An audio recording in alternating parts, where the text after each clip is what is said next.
തലമുറകളായിട്ട് കൈമാറി വന്ന ഒരു സിഗ്നേച്ചർ ഡിഷാണിത്. വളരെ പെട്ടെന്ന് തയ്യാറാക്കാം എന്നതാണ് ഈ കറിയുടെ പ്രത്യേകത. നമ്മൾ കറി ഉണ്ടാക്കാൻ വേണ്ടിയിട്ട് ഉപയോഗിക്കുന്ന പാത്രത്തിലേക്ക് 2 വലിയ ഉരുളക്കിഴങ്ങ് ക്യൂബ്സായിട്ട് മുറിച്ചത്, ഇഞ്ചി പൊടിയായിട്ട് അരിഞ്ഞത്, അതുപോലെ ഒരു വലിയ സവാളയാണ് നമ്മൾ ഉപയോഗിക്കുന്നത്. അതിൽ 2 പകുതിയായിട്ടാണ് എടുക്കുന്നത്. ഒരു പകുതി വലിയ പീസസ് ആയിട്ടും മറ്റേ പകുതി ചെറിയ സാധാരണ നമ്മൾ അരിയുന്നത് പോലെയും അരിഞ്ഞതും. ഒരു പച്ചമുളകാണ് ഞാൻ ഉപയോഗിച്ചത്. ഇത് വലിയ പച്ചമുളകായതുകൊണ്ട് അല്ലെങ്കിൽ 2 ഉപയോഗിക്കാം. പച്ചമുളക് നടു കീറിയതാണ്.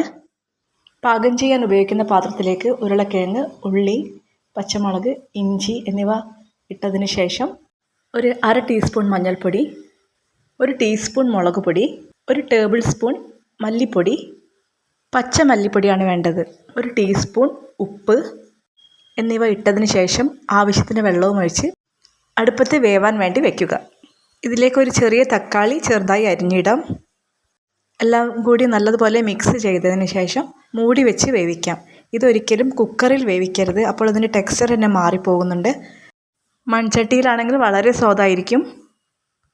ഇതെൻ്റെ അമ്മയുടെ ചെറുപ്പകാലത്ത് അവരുടെ അമ്മ ഉണ്ടാക്കിയ കറിയാണ്. അതുകൊണ്ടാണ് ഇത്രയും വർഷം മുന്നുള്ള എന്ന ടാഗ് ലൈൻ കൊടുത്തത്. സത്യം പറഞ്ഞാൽ തലമുറകളായി കൈമാറി വന്ന ഒരു ഡിഷാണിത്.